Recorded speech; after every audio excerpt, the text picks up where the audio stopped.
and Entrepreneurs Committee for Golden Gate Mothers Group. It's about 12 o'clock on the dot, and we are going to be conscious of everyone's lunch hour and start on time. I would like to introduce the Director of Client Development, Sheila Schroeder of Mosaic Financial Partners. She's going to walk us through a great one-hour session. And without further ado, I'll introduce Sheila, and she'll do a couple housekeeping tips and talk about the structure of the hour. And take it away, Sheila. Thank you, Emily. I really appreciate it. Hi, I'm Sheila Schroeder. I'd also like to introduce our Director of Operations. Her name is Channing Hussey, and she's going to be on hand with me to help with technology and questions. So I just wanted to draw your attention to the bottom right corner. There's a chat box for questions and comments. Channing will be tracking that. And so what I'd like to do is, as you have questions, just type them up. And what we'll try to do at the very end, and I will try and leave plenty of time for Q&A at the end, we will look at those. So let's get started. I am here today because I believe financial empowerment equals freedom. Now, for me, that means freedom to work towards the goals that are meaningful for you and the people you love, and freedom to take care of the people that rely on you. Emily asked me to speak today because she's heard from many of you that you would like to learn more about how to think about your personal finances and develop some tools to deal with them. And so I'll say this now, that if it's helpful today, I'd be happy to come back and discuss other financial topics that might be of interest to you. Also at the end, if we have your email, we'll follow the webinar with sending you 2 worksheets. One would be on life transitions, another on financial transitions. It's a way to think about those topics. And another tip sheet, 30 ways to save. Because Emily also asked me to spend some time on ways to save money, because so many of you are in the throes of saving for a house, saving for your kids' college education, and just other goals. So my goal today is to discuss the why behind crafting a personal financial policy, and how having one will give you an effective way to make decisions of all types. Because having a policy is helpful because it removes the emotions that can derail us from what we really want. So I want to start with thanking Emily Bevan. So thank you, Emily, and the Golden Gate Mothers Group. And I want to ask a couple questions.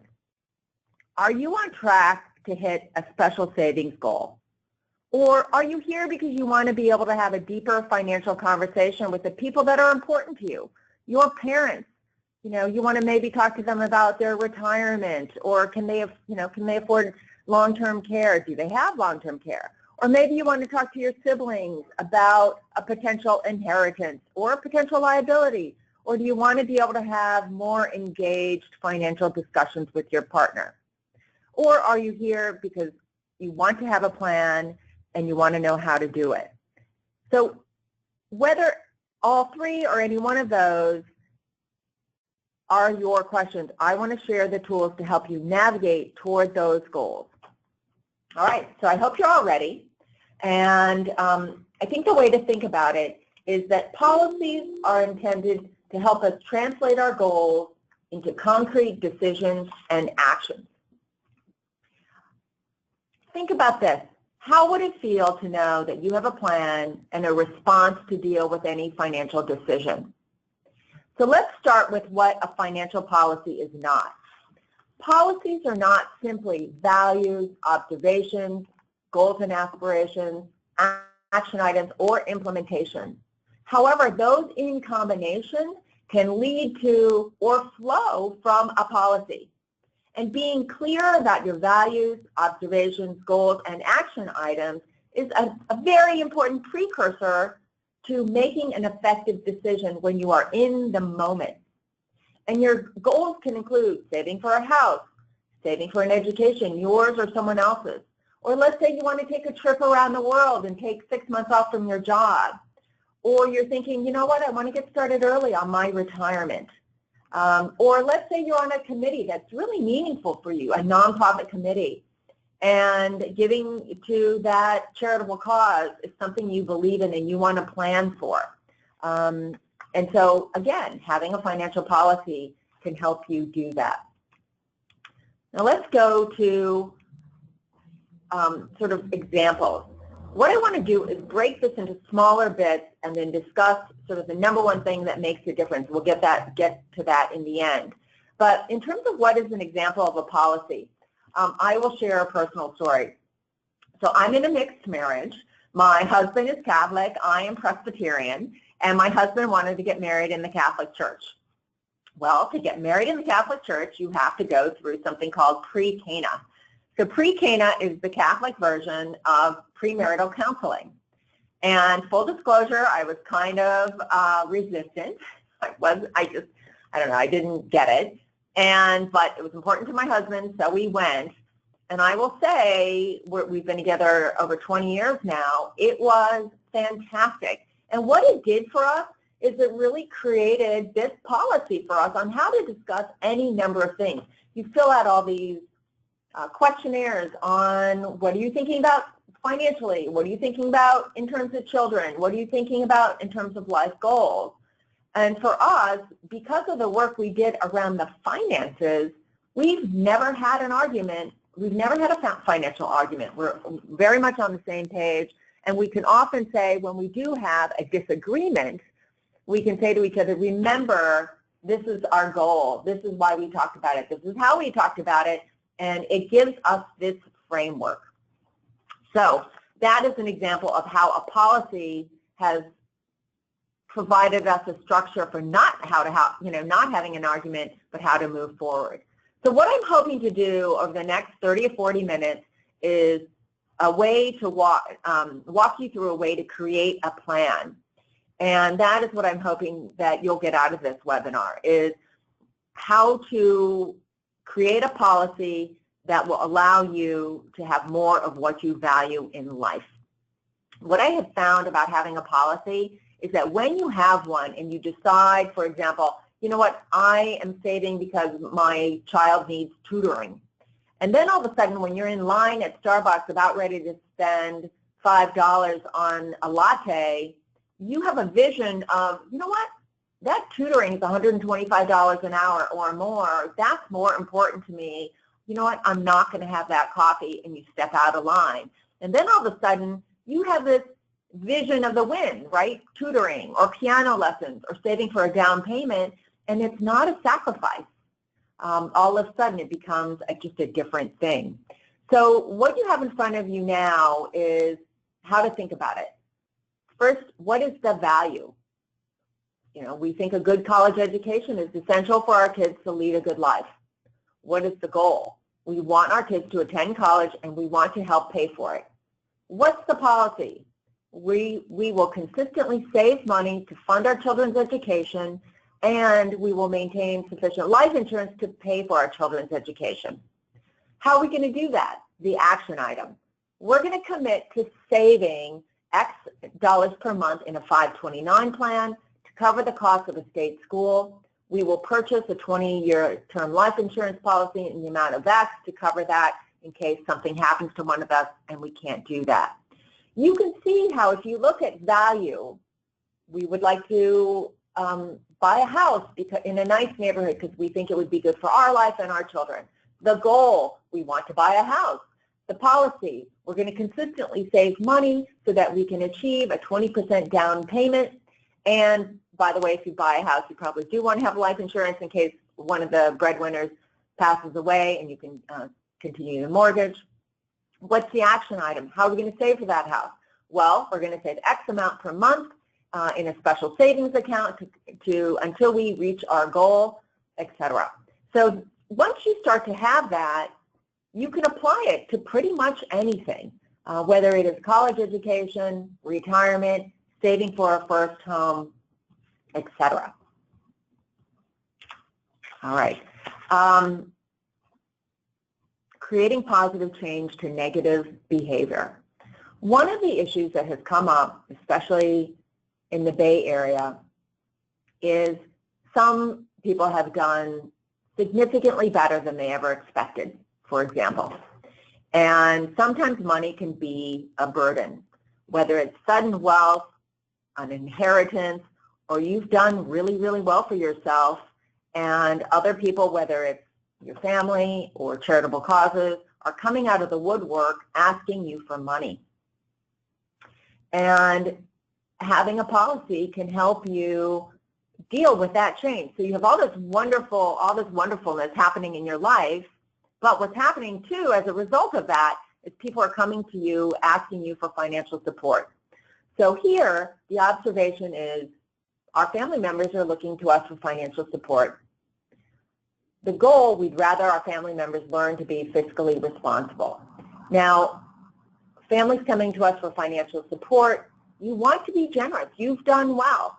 But the fact is, if you give it all away, you won't have anything to help others. And it might not actually be the best thing to give it all away to individuals. Rather, you might think, oh, there's a way that maybe we can help our family members or whatever it is take better care of themselves financially. Thus, we're going to create a policy. We're going to provide our family financial literacy support. We will not provide them with financial support. A number of our clients do that, where they say we're going to pay for financial planning and financial coaching, and so it will help that person stand on their own 2 feet financially. Action items. We're going to help our family members research local Debtors Anonymous groups, or we'll pay for a financial planner to assist our children. In terms of charitable giving, often what happens, because there is so much going on philanthropically, especially here in the Bay Area, is you can say to someone, you know what, we have a policy. We decide at the beginning, just to give you an example, my husband and I decide either at the end of the year or in the first quarter, we get together and we say, okay, which financial institutions do we want to support and to what degree? And then over the course of the year, as we are asked to give to other causes, we can say, well, we really prioritize these causes. We've already allocated what we're giving, and we might write a small check, $100, $250, or more as we can afford, but really we have focused our giving on these charities, and that's, I'm really sorry, but we cannot give more. However, if you'd like, if you want to send us a presentation or have a meeting, it's up to you, then we could talk about it, and maybe you could add that charity next time.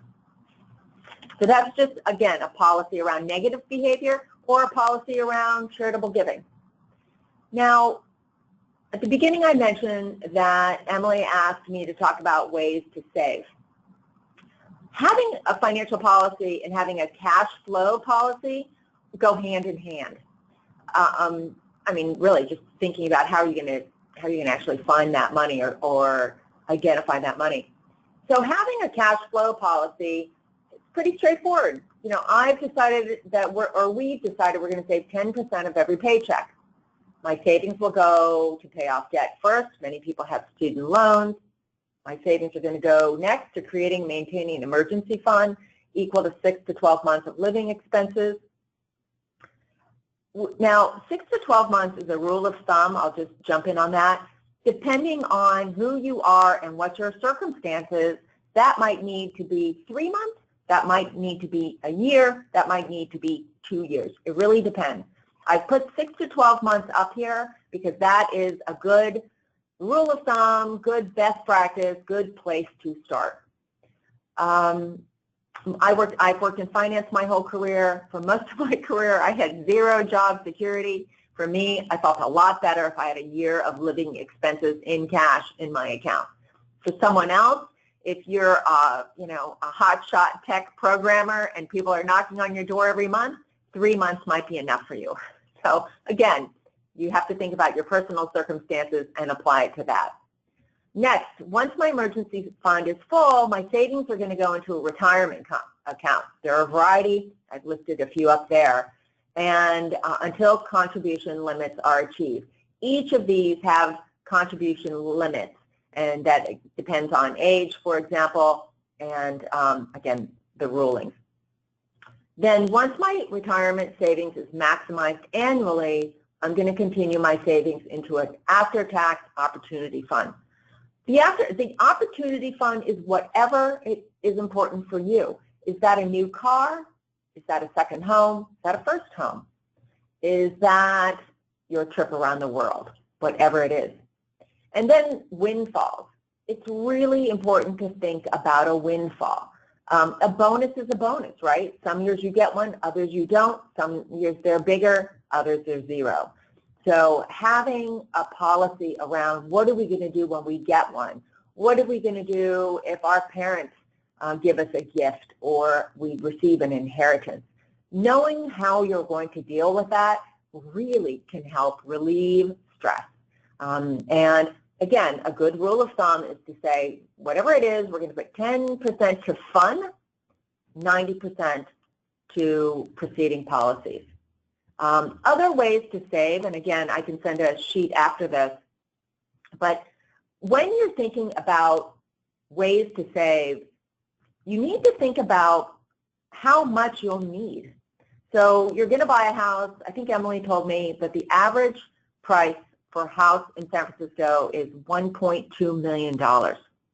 So think, okay, I've got to have a 20% down payment on that. That is X amount. When do I want to have that 20% saved up? When do we want to buy that house? Do we want to have it next year, 3 years, 5 years from now? So how much time do you have? Then create a schedule for adding to your fund and figure out how much you need to save during that given period. Break it down into week, into month, into year, whatever it takes for you. And then it just becomes so much more concrete. If you find out that you need to save, for example, $1,000 a month, $250 a week, all of a sudden it starts to get really concrete when you think, you know what, if I take the bus or I walk versus taking Uber everywhere, if I have coffee at work or take my coffee to work instead of stepping into the Starbucks line, if I decide that I'm going to cook at home more, thus eat out less, boy, I'm going to hit that $250 savings mark every week without a problem at all, and it might not be a sacrifice for you. The other way to think about it is save it before you see it. So if you do have a paycheck, have it go directly into your savings account through an automatic deduction. That can be so helpful. Additionally, setting up a separate savings account and automating that process, you won't even see it, and frankly, you won't even miss it. And treat it as a line item in your budget. I'm a big proponent of paying yourself first. All right, so let's move on to what do I do with my opportunity fund? After I've paid off my debt, created that emergency fund, made an annual contribution to my retirement nest egg, then I put my money toward these other areas, a college fund, a travel fund, charities, major home improvements. The way to think about this is really just get out your pencil and pen and or pencil and paper and put that number down. You know, I want to send my kid to state versus an Ivy League. What is the cost differential? You can Google that and figure that out, and then you can start to think, okay, what kind of savings do I need to apply toward that? Travel fund, a big trip. A big trip for you might be going to Yosemite. A big trip for someone else might be going to the Taj Mahal. And are you going to go with just your partner, or are you going to go with your extended family? Again, pencil it out. Figure out how much that's going to cost and what that family experience or trip looks like for you. Then again, charities that I choose. Write them all down and prioritize them, and then think about what is a meaningful gift for you. I am a huge proponent of giving. I'll share with you that when I was 27 and starting to work on Wall Street, my accountant said to me, you know, you could afford to give more. No one had ever said that to me. And my parents were charitable, they were active in community organizations, but we never really talked about how much our family gives. So having my accountant say to me, you know, Sheila, you could afford to give more, really prompted me to think about what does that look like. And I ended up having kind of a meaningful discussion with my accountant. And frankly, starting to give more when I was 27 has changed my life. The philanthropy and the community organizations that I work with give my life meaning. And so I encourage all of you to make philanthropic giving a part of your life. Studies also show that we all tend to live happier and healthier lives when we do give. Then moving on to major home improvements. Up to what percent is the value of home? Now, the rule of thumb I think I've seen is that it can be as much as 10%. I think Emily is a better resource for that. Obviously, I don't think, if the average home is 1.2, I can't imagine that major home improvements add up to $100,000 a year. But I'll share that just in the last 12 months, my family has had to replace our refrigerator, our washer dryer, our dishwasher, and our microwave. And you know, it's crazy. My refrigerator cost more than my college education. It was crazy. So again, think about, do you need a new roof? Does your house need to be painted? Do you have to replace all the toilets in your house? Whatever it is, putting down what that could be and allocating a number will help you understand what to do with my opportunity fund.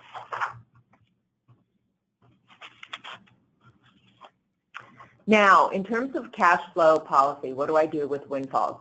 I mentioned a few minutes earlier about bonuses or inheritance, etc. Here's another way to think about it. You've seen that 10% fun fund a couple times now. I think it's really important to have a fun fund because life cannot be all about work. And it can be so much easier to save when you know that 10% of every dollar is going to go into a fun fund that you can spend anywhere you want and any way you want. And then you can take that other 90% and allocate it.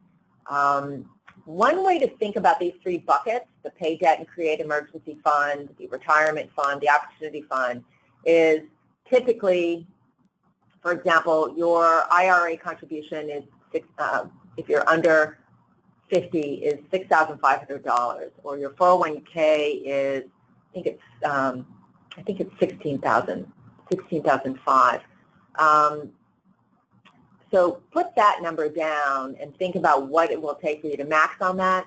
Many of us who work for companies who have a 401k also have matching. So some companies might match, 10%, 20%, etc. You want to be able to put in enough so you maximize your company match. And let's say you've got a pretty restricted income at this point, at least try to hit that number and then back out from that. So let's say your company matches $3,000. Challenge yourself to say, okay, I'm going to put $3,000 in. So like put $3,000 into that bucket. And then let's say you've got debt and you're trying to create your emergency fund. The way to think about an emergency fund is your bills and obligations over 6 or 12 months. Whatever you're spending per month times 6 or times 12, that's the emergency fund. And start working toward that. You start with 1 month, go to 2, build to whatever is optimal for you, and then opportunity fund. So typically, too, another rule of thumb is about 15% of your income should go toward savings. 10% of that would go toward retirement, so up 15, 2/3 would go to retirement, and another third would go toward the opportunity fund. Opportunity fund is house, vacation, cars, trip around the world. So how do you know if it's a good, solid policy? Well, number one thing, test it. Does it return new answers as external circumstances change? What does that mean? It means that if something new changes, can you change your policy so that it applies to that? Or do you have the same answers when circumstances change? That could be a good thing too. It needs to be broad enough to encompass any new event that might arise. And again, you saw in the previous page, observation, goal, policies, action items. So another story could be you're saving toward your new home, but you need a new car. You go to the dealership and you and your partner have agreed that you're going to get a Honda Civic. Well, you get on the car where they sell the cars, and there's a really gorgeous BMW. Honda Civic is $20,000, the BMW is $60,000. You've got the money to pay cash for your Honda Civic, but you have to take a lease out on the BMW. And all of a sudden you might be standing there fighting about that when you can say, look, we are looking to save for a house. That is our goal. We've decided this is how we're going to save our money. And by buying the Honda Civic, that will help us achieve our goal that much more easily and quickly versus taking a lease out on this BMW or spending the $60,000 on a BMW. All of a sudden, you find that having a good financial policy lets you apply that to any number of choices so that it brings you back to what your core value is. So that's how you'll know if it's a good, solid policy. All right, so this is a good, solid financial policy. You've got your windfall, 10%. As my windfall changes, the answer changes. It can encompass any windfall amount, and I know what action to take. You've figured out your earned income, pay debt, retirement, opportunity, and you know how to start dropping the money into those buckets, and it just becomes second nature. You really don't even have to think about it. Okay. So what is a good financial policy for you? I'd say it really is, you have to think about the event. Is it mortgage, education, a trip? Or you want to talk to someone about this. I think one thing about developing a good financial policy is this is where sort of the jumping off point to having a financial discussion with someone you want to have that financial discussion with.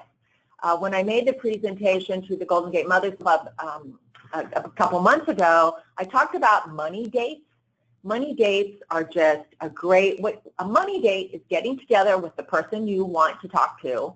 You put it on the calendar, whether it's your spouse or your parents, etc. You call them up, calendar it. Hey, I'd like to get together for a money date because I want to talk about X. You come prepared with the things you want to talk about. And keep it kind of short. You don't want 3 hours. Take a hike where it doesn't have to be confrontational. You're walking side by side, or you're going to go to a coffee shop and you're going to sit down Sunday afternoon for an hour and talk about these things. And or you say to your parents, hey, Mom and Dad, can I come over for an hour and talk about something that's been on my mind? These worksheets I mentioned at the very beginning, financial transition worksheet or the life transition worksheet, those are tools that you can use. You can share them with the person you want to have your money date with. So let's say you've done it yourself, you give it to your spouse and ask them to fill it out. Or you send it to your parents and say, hey, Mom and Dad, could you fill those out? So it's a way to say, let's jump off from that. And so that would be my challenge to you, is think about, if this is something you want, developing a financial policy, how are you going to do it? Start with something like a money date. Come equipped with some ideas of what you want to accomplish, your goals and aspirations. Talk about why this is important to you. What is, why do you value this? What is your observation?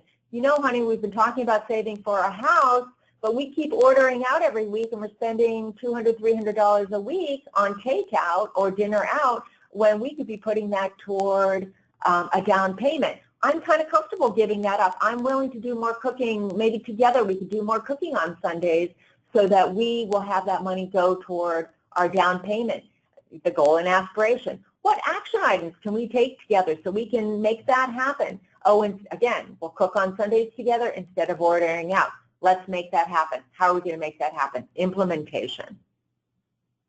So my sort of call to action would be thinking about this and thinking, what would you do differently? And I would challenge you to reach out to the one person you want to have this conversation with and to simply get started. Fill out the forms, write down your values, start to put it on paper, which I think is very powerful, and start thinking about what your answers mean.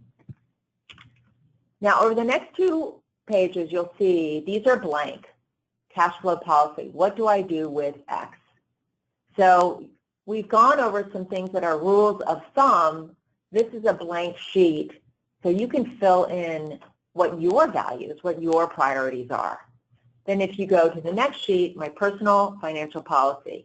And I say this is the number one thing. This is the number one thing that is the key to success, and that is to map it out and to get started.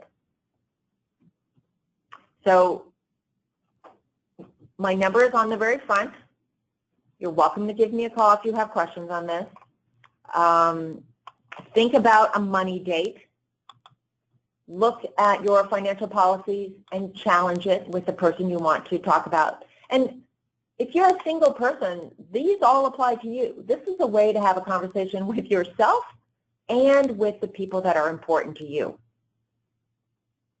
And I would say, if you have friends in your life or family in your life that could use a hand, and you'd like to have this conversation with them, or you'd like me to have a conversation with them, we could certainly do that.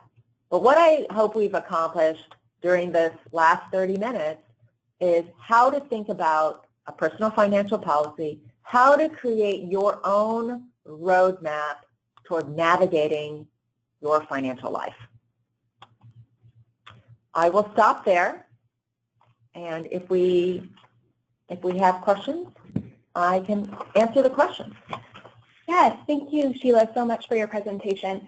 If you'd like to raise your hand, there's a button that should looks like a hand. You can raise your hand, and I can release the mic for you to share, or you're also welcome to enter your questions into the chat field.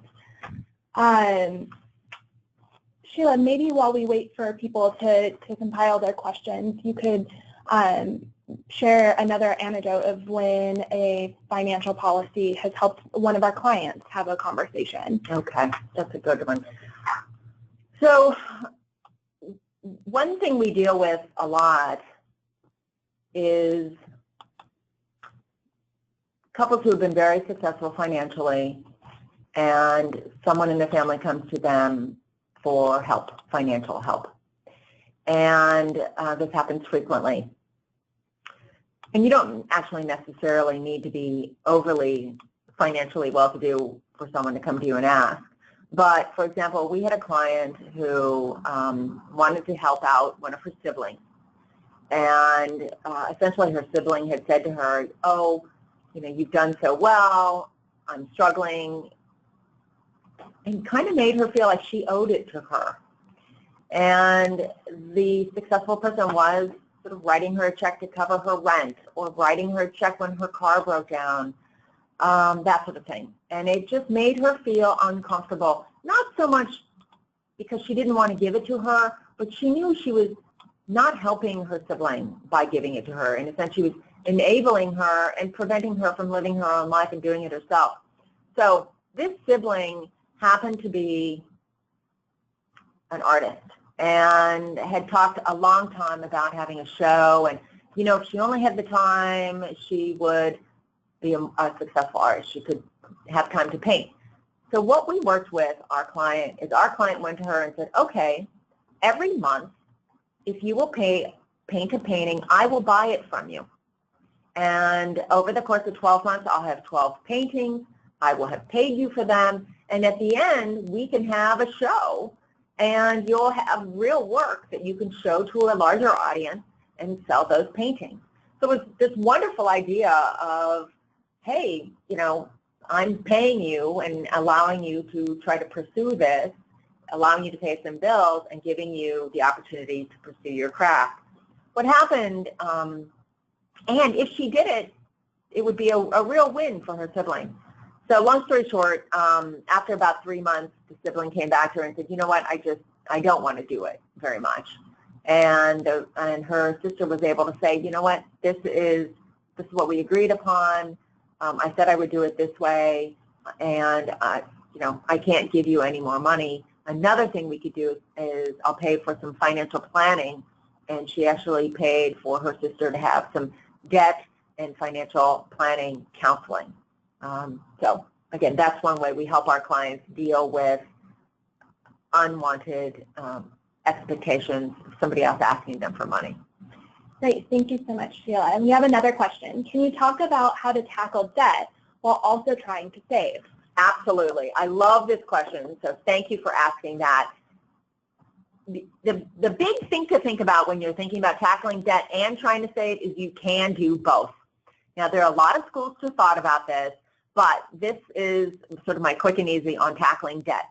Make a list of everything that you owe. Put it, you know, piece of paper, write it all down, how much the amounts are. make sure you write down how much it's costing you. Different kinds of debt have different interest rates. You might have a credit card that's charging you 20%. You might have a student loan that's charging you 8%. All right? And you're also trying to build your emergency savings, which is crucial so that when you have an emergency, and everybody does, you're not going to go toward using your credit card to cover that emergency, right? So line up all your debt, figure out what the minimum payments are for every single one of them, and think about what amount over those minimums. So you need to make your minimums, and if you can, you want to make sure you add a percentage above that, or it will take you forever to pay them off. Psychologically, I tend to like to pay the smallest ones off first. So if I have 5 different kinds of debt, they all cost different amounts, one is $10,000 and one is $1,000, I like to pay off the $1,000 debt first. So I'm paying my minimums on all 5, but I might be applying a little bit more toward paying off that $1,000. The reason I do it is because then when it's gone, I can cross it off.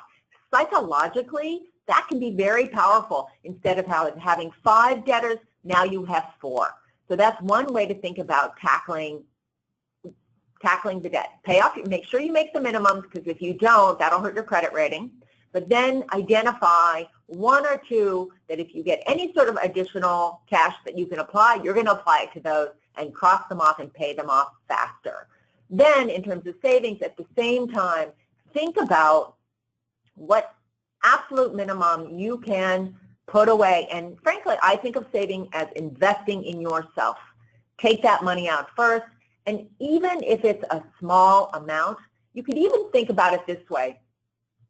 I'm paying off 5 debtors, and I've got, I don't know, $100. And a lot of people say to themselves, oh, it's only $50, it's only $100 I have a month. The fact is, $100 a month does work out to $1,200 a year. That starts to be pretty substantial. If you get a flat tire, if you have to buy a new dishwasher, if something, or you need to fly someplace because someone has died and you want to go to their funeral, having that $1,000 that you can pay in cash and not have to put on your credit card is going to be meaningful for you. So don't negotiate against yourself. Don't say to yourself, it's only $50, it's only $100. Make a commitment to doing that as well.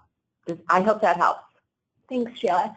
We have someone that's called in that raised their hand, so I'm going to release the mic for Jessica Z. If you'd like to ask your question of Sheila.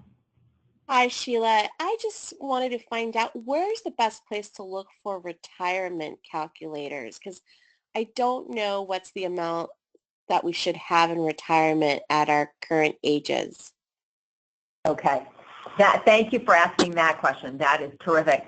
I would say my go-to is definitely Charles Schwab and NerdWallet.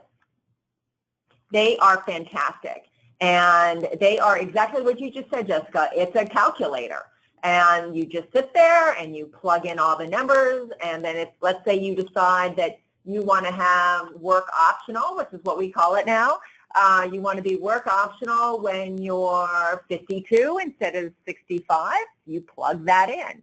And it is a really terrific way to help individuals think and families think about their retirement. Oh, and you're welcome to give me a call, too. I'd be happy to walk you through that. We have another question. What are your thoughts on saving for children's education? I think we should. My husband disagrees. I must say you guys are asking fantastic, fantastic questions. Thank you. Okay. I don't know about you. I went to Indiana University, I think my entire college education, including my junior year abroad, maybe cost $15,000. And recently I was looking at my student loan, and when I graduated from college, I had over $10,000 in debt. I essentially paid for my college education. My first job out of college paid $19,500, and I was living in Brooklyn, way before it was cool. And that, in a sense, was manageable. I mean, that actually $19,500 was I could manage it, and it was considered a good salary back then. I would have liked my parents to have a little, have some savings. I don't think they thought about it a whole lot. I grew up in Indiana, and in Indiana, I think if you graduated or were going to graduate in the top 10 or 20%, they pretty much sent you a letter and said, please apply. But I would have liked to have gone to Georgetown. And my parents said to me, you could go to Georgetown, but it would cost us a lot of money, and we'd have to take out a lot of student loans for you to go to Georgetown. So I went to Indiana University. It was a great experience. But what I'd like you to think about is, how does that make you feel? Do you want to be able to send your kid to the college of their choice? Or are you perfectly happy having them get into a good UC school? It's a value judgment, right? And most advisors believe that having your children have some skin in the game is valuable, whatever that amount might be. Some colleges are, like my husband went to Williams, and they have a policy that no one will graduate, I think, with more than $10,000 in debt. That's today's dollars. So again, think about your child. Think about your family values. And if you think your child should have some skin in the game and should maybe have $10,000 in debt when they graduate, that could be valuable. Or if you think your child should go to a really affordable local school, and that makes sense, and they can take out student loans for that, that's fine too. But if you think that you have a child who would benefit from going to a small private school in Ohio or whatever, then thinking about those numbers and being able to help that child financially could be a real gift. And I'd say that is the perfect, really, that is the perfect thing to have a money date. And you could go armed with information. Hey, honey, this is what it's going to cost to go here versus East Coast School. This all in. This is the kind of salary that our child would have to, be able to earn when they're 21 to start paying off that debt. That's the perfect kind of thing to have your information and being able to have a money date over. We have another question. Where do you house your emergency savings or general savings so you're not losing money? That could be for when you're saving college or personal. Oh, right. Okay. Again, another great question. Where do you house your emergency savings? So we keep it, I'm saying my family, we keep our emergency savings in our savings account. Now, granted, I don't make any money on that savings account, but if I need it, it's very liquid. I can take it out of the bank and boom, pay for it, write a check, right? Emergency savings really is, now granted, one other way to think about it is, depending on the amount of emergency savings, you might keep, let's say your goal is to have a year of an emergency savings, you might want to keep 3 months of it in cash in a savings account at your local bank, and then the balance could be in, a money market fund or a really low risk bond fund that has high liquidity. So there are a couple places, but you want to put it someplace that is low risk, because often when you need that emergency fund, it's because some emergency has happened. You've lost your job, someone has died, and you don't want to have to be, I guess you don't want market forces, you don't want to lose your job because the market has gone down and your emergency fund has gone down. So again, typically emergency savings is not something that's going to make any money for you. It's a pot of money that is there when you need it. Great. Well, I think that is a great place to stop the webinar for today. Thank you, Sheila, for your time, and to Golden Gate Mothers Group, thank you for inviting us. And well, I'm delighted that I could do this. I'm so excited that so many of you care about your own financial empowerment. And I just think there's nothing more meaningful than being able to take care of yourself. And when I talk about empowerment, when I talk about independence, I'm not talking about being independently wealthy. I'm talking about being in a position to take care of yourself and the people who depend on you in the manner that you wish. And that's what I find empowerment. So thank you for inviting me. I've really enjoyed being able to participate with you. And don't hesitate to reach out to me if I could be a further resource. All right, take care. Bye-bye. Thank you, Sheila. And I just want to add, this is Emily speaking again. We will have a couple follow-up items that I will be sending out to the group, some worksheets and things that Sheila had mentioned, along with her contact information if anyone had any additional questions. So thanks so much, and have a great day and a great weekend, everyone. Bye-bye.